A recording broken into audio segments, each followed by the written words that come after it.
Now we began with the lecture of root formation part 1 in as Father Kadam. Okay, first of all, we must understand the development of root formation.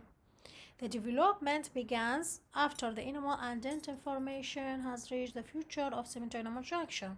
As we know, first there will be a formation of the dentin from the progenitor cells of it from the peripheral differentiation of the dental papilla. Okay, there will be a dentoplast and there will be a deposition of the dentin. And the inner enamel epithelium on the opposite side will differentiate it into amyloplasts which form it the enamel. So when they are formed and treat the cement enamel junction, then there will be a beginning of the root formation. The root formation in which the enamel organ play important part in development of it. How? By forming a hair-twin epithelial root sheath, which is mold the shape and of the roots and initiated the radicular dentin formation. As we know, at the beginning there will be a root formation. Okay, prior to the root formation, the root sheath forms epithelial diaphragm. Okay, which is developed from the what? From the hair twins epithelial root sheath. The outer and enamel epithelia bend at the future of cemento-enamel junction into a horizontal plane, narrowing the wide cervical opening of the tooth jar. So the epithelia of the cells of the epithelial diaphragm is accompanied by proliferation of the of connective tissue of the pulp, which is occur in area adjacent to the diaphragm. As we see here, as you know previously, the contact between the inner enamel epithelium and the outer enamel epithelium is a structure which is called cervical loop.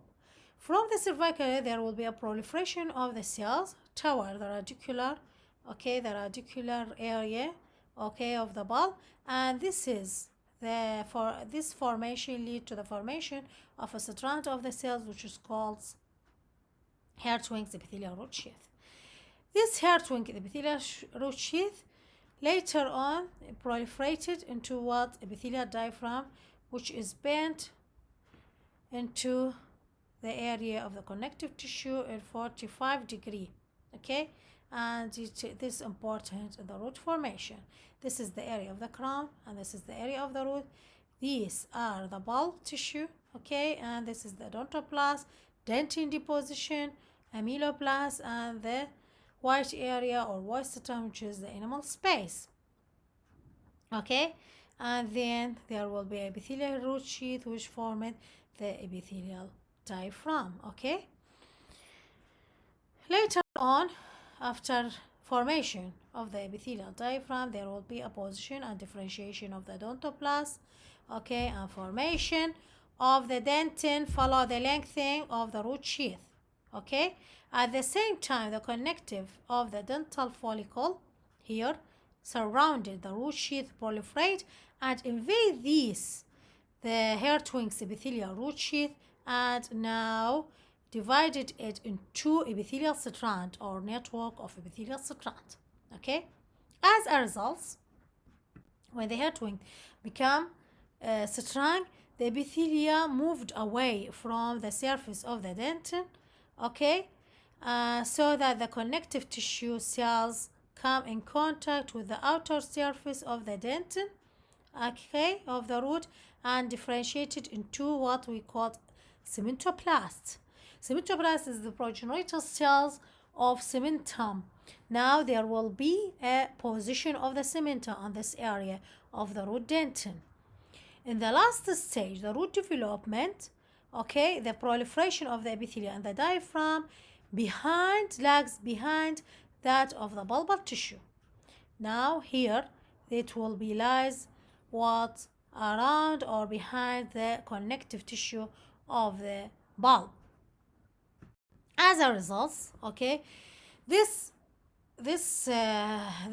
stage or what we call the development of root formation, it will be happened bilaterally, not on one side. So we have a wide opening or wide apical foramen, which is then it will be reduced by the to the width of the diaphragmatic opening cells, and later further narrowing by what? Deposition of dentin and deposition of the cementum in the apex of the root.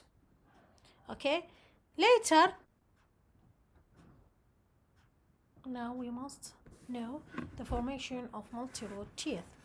The formation of multi-root teeth started when the heart-wing epithelial root sheath formed from a double layer of inner and outer enamel epithelium.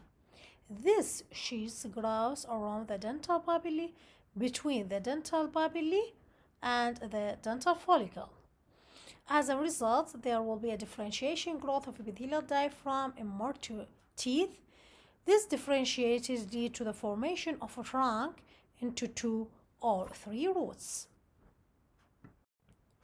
To understand the formation of multi-rooted teeth, you must imagine a collar or skirt hanging from the enamel organ, and this skirt, okay, will be formed a two-tongue-like extension of a horizontal diaphragm developed in teeth with 2 roots. And if there will be a formation of 3 tongues like extension, so there will be a teeth with 3 roots. The free ends of these horizontal epithelial fibers grows toward each other and fuse, and as a result of that, the bulbal surface of the dividing epithelial bridge dentin formation starts, and on periphery of each opening.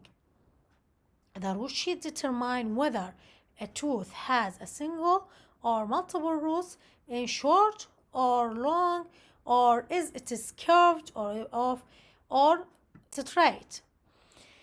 This will be called, or this diaphragm will be discussed what I said before.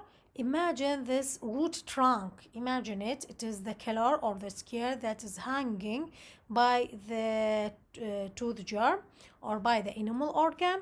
So if this root trunk lead to the formation of 2 tongue-like extension, lead to the formation, they will be fused of each other, and there will be a deposition of the dentin and for continue of formation of the bulbal tissue on each tongue-like structure, and they are fused to each other, forming teeth with 2 roots. While if the root trunk developed in a 3 tongue-like extension, and there will be a position of dentin on each tongue-like extension with the proliferation of the bulbal-like structure, then each one will be fused with each other and lead to the formation with a tooth with a 3-rooted. I hope that you understand the idea of this. Thank you very much.